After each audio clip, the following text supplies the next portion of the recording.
All right, so we're back on Conversations about Natural Birth. I'm Mia White, and I'm the author of the book Beautifully Born Empowering Women for Natural Birth.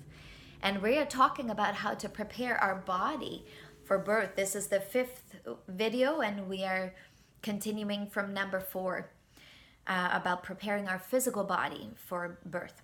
So, in this video, I want to talk about some amazing natural wonders. And as I'm getting ready to birth Vienna in just a couple of weeks, I am definitely gearing up, like becoming way more intentional about preparing my physical body. So, I want to just mention some natural wonders that I have discovered that really have made a difference for me. One thing that I start to do in the third trimester is drinking raspberry leaf tea. And if it's summer, you can make it into iced tea, or if it's winter, make it into hot tea. Just sweeten it with something healthy like stevia or a little bit of honey. I like to put lemon or lime in mine and drink it daily. Like daily. I drink raspberry leaf tea for, it's like, it works like a uterine toner.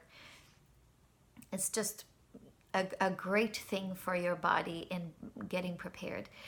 The next thing that I want to mention is my biggest miracle herb, I guess. It's called primrose oil, and you buy it in little capsules. Normally they're like 500 grams. And as week 36 comes around in my pregnancy, I start to take these tablets orally. And then as week 38 comes along, these capsules, actually every time that I go to bed at night, I put them up as far as I can in my vagina, and they get to melt there and they get to oil the cervix. So what primrose oil does is to soften your cervix. And I've had people say when they have checked, when I did go to have my cervix checked at some point during a pregnancy, they said, oh, it is soft like butter. Now that is something that you want to hear, because a cervix that struggles to soften and become prepared can make for a very arduous labor, long and hard, where you hear in movies a lot, and at hospitals they measure your dilation a lot, which I'm not necessarily a proponent of, because I want to be left very much without that kind of intervention when I am getting ready to birth. But how they measure dilation is like, how prepared is your cervix to open up, and actually it disappears, like it disintegrates and it opens up. If the cervix is hard and opens up very slowly, birth can be very long and drawn out. So primrose oil prepares your cervix to open up, to get out of the way, to be soft like butter. So, and I've had midwives say, oh my gosh, what a difference it is when women have used primrose and when they haven't. And with primrose oil, you don't need to be afraid of going into premature labor. I have found that maybe I'm having a little bit more preparation contractions, just pre-labor, when I've started to take primrose oil. But it's not something to be worried about or to resist.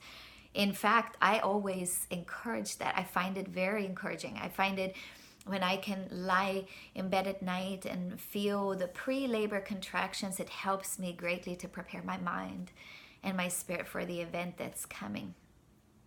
So I don't mind that at all. Another thing that you may feel, if you are making love to your husband and the semen gathers around your cervix, it actually helps to prepare your body.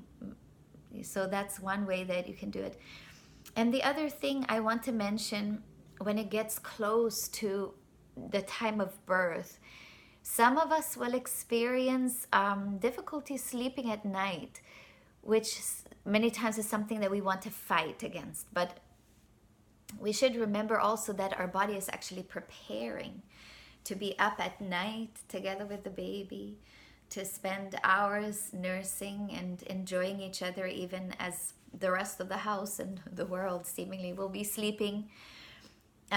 So it's not necessarily a bad thing, but we need to be rested. And if we don't have the opportunity of sleeping or napping in the day, one thing that can really help us to sleep good at night is to take Epsom salt warm baths before we go to bed. Drink something warm, and use lavender oil to